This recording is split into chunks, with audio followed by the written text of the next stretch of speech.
A good word. So let's talk seven Noahide laws for the nations. Let's go for it. Oh, wait, are you Jewish? Yeah, this is Comedy Watch. I just changed my name. Okay, go ahead. No, I was just thinking how the seven Noahide laws are officially even greater. They're greater than the Torah Woo! in the sense, Yeah. because they're older than the Torah. They existed before Sinai.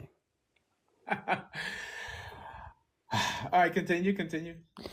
So this the nations that want to tap into this energy, there's what am I getting at? That civil law. You know the whole thing with maritime law versus common law. You know that like argument. The common law is basically just I can't harm you and you can't harm me. That's called common law, Okay. and that's what America's founded on. And they did a switcheroo where basically all the courthouses and the whole system is now really conducted basically on maritime law. They like treat you like a corporation. That's why like they spell your name in capital letters. But that's getting off the topic. The point is that civil law, common law, is actually based on the Noahide laws. This idea that I do no harm to you, and you do no harm to me, and that's the basic of civil law, which is common law. It originates. It's based on spiritual law, which assumes that you accept the fact that there's a God, and it traces itself back all the way to the seven Noahide laws. I said my piece. There you go. So let's see. That's cool. So in terms of acknowledging there's a God is not part of the seven Noahide laws. Just what? Not idol worship? What do you mean? No. It's no idol worship, and then like the way Chazal call it, they say Birkas Hashem. So Birkas Hashem means to bless God, but it's because not even the rabbis would use the word to curse God. So it means that the only prohibition that a Gentile have is like mamish just not to curse God, but they don't have to believe in God. According to the seven laws of Noah. Now there's a distinction between a ger toshav and like one of the Chasidei Umat Olam, like one of the righteous of the nations who gets a share in the world to come. Like the Rambam makes a distinction because like one of the righteous of the nations has to keep the Noahide laws because he believes that they're part of Judaism or they were given by God or part of the religious process. While a ger toshav doesn't really have to do that; he just has to submit to not break any of these laws, which is no idolatry, not cursing God, but not necessarily believing in God. That being said, I've heard this notion before, mainly by these Noahites who live in Texas, that they started saying I'll that. be right back. Sure.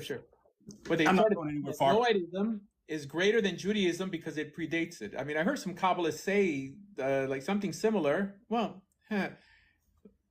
from a different perspective, they believe that women are superior to men because woman was the last thing that was created, right? So it's more evolved. So from that perspective, I mean, they're contrary ideas, but it shows how you can change an idea like just via jargon and nomenclature.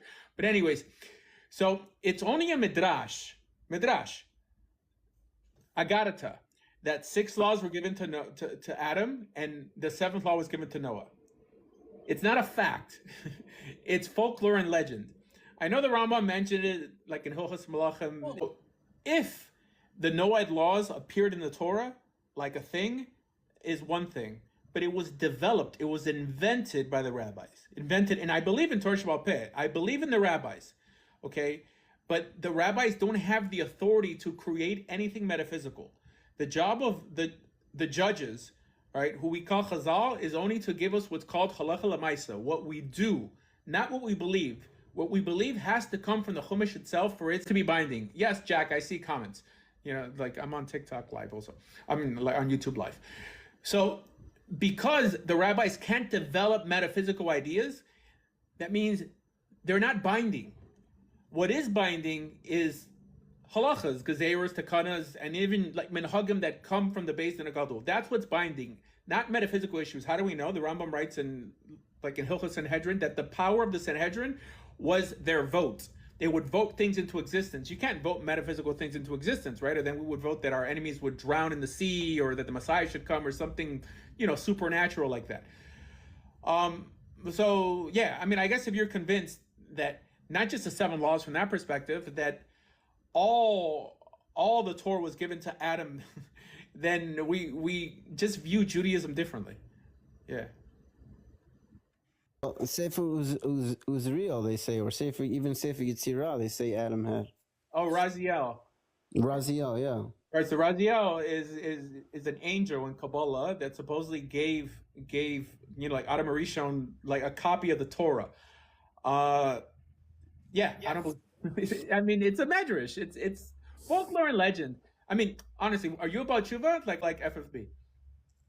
A bit of both. A bit of both, I would say. I grew up religious, but I'm pretty open, Like I've been around. I studied other stuff, but I'm pretty religious nowadays. I'm pretty religious, yes. Yeah. No, the reason I asked is because that's almost like a Baal Tshuva approach. Like only because something's a midrash, you're gonna walk around and basically say that to be a Noahide. It's true. I mean, your logic isn't flawed.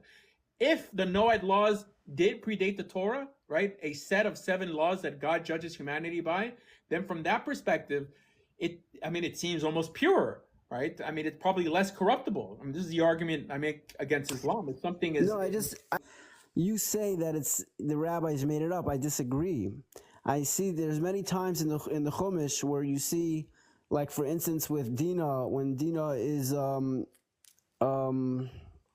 assaulted by Hamor. Shechem, right. By Shechem and Hamor, yeah. And the brothers say, I don't know the exact lashon, but they say, and such a thing isn't done. And that's like what the pasuk says. Like the lashon of the pasuk is, and such a thing is not done. Meaning they're talking about not us. They're talking about them. That they violated this idea. The Rambam said.